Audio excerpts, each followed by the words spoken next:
What's up, everyone? Today I'm going to show you guys how I make chocolate in this really short video. This is going to be just for basic chocolate. In this video, I'm using 4 ounces of chocolate and peanut butter pieces, as well as 2 tablespoons of organic coconut oil, which is optional, but it helps with making the chocolate like a little bit thinner and easier to stir. Anyways, this is what I do for a 1/4 ounce.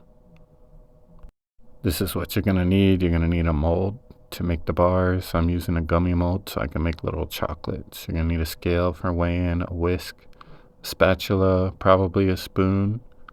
This is the coconut oil and chocolate and peanut pieces. I'm gonna cook this in a Pyrex measuring cup inside the pot with water in it. So this is commonly called like double boiling. So you don't want to fill the pot all the way up with water, but you want enough water in the pot so that the water is at least like at or a little bit over the level of the chocolate and everything that you're trying to melt. I put the stove on high to bring it up to a boil, and then I add the coconut oil while it's heating up. So while that's heating up, we're going to use a coffee grinder to grind up all of the mushrooms so that we can mix it better with the chocolate.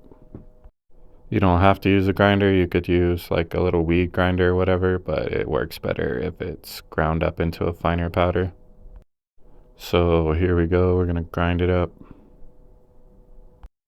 Okay, now that it is all ground up, the water is probably boiling right now, so we're going to reduce the heat to like medium. You want it low enough so like there's not water splashing into the chocolate. I usually leave it on medium like 5 or 6 for like 5 to 10 minutes until the chocolate starts to melt. Once the chocolate starts to melt, use your whisk to whisk it up so that it's mixed up evenly. Make sure all the pieces and everything are actually melted and they're not just floating around in there. Depending on how much you whisk it up, it could start cooling off a little bit, so you might have to let it sit to get back into a more liquid form before you add the powdered mushrooms to it. And then now we're going to add the powdered mushrooms to it, and we're going to whisk it up with our whisk. You want to kind of mix it slowly when you do mix it with the whisk, and try not to like knock it over in the pot or make water splash around when you're moving it. And once it's all mixed up, you want to let it sit for another couple minutes just so it can heat up again and kind of thin out a little more so that you can mix it up more. You're going to want to mix it up and then let it reheat up and then mix it up at least a few times, 2 or 3 times, just so you can make sure that you mix the mushroom powder in well with the chocolate. Once you're confident that it's mixed up, you just take it out of the pot, wipe the water off the bottom, and then pour it onto the molds. And then once it's on the molds, you're just going to smooth it out into the mold or these little pieces like I'm doing here. And you just want to spread it out evenly.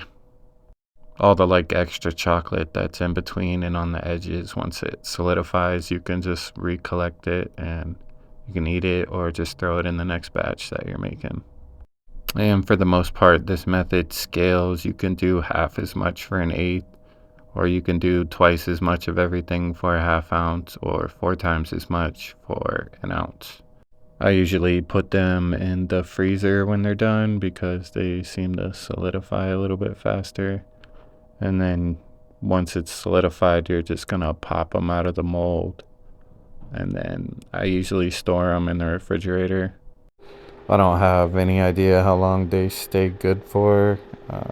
If you have any questions about anything, just leave them in the comments. Peace.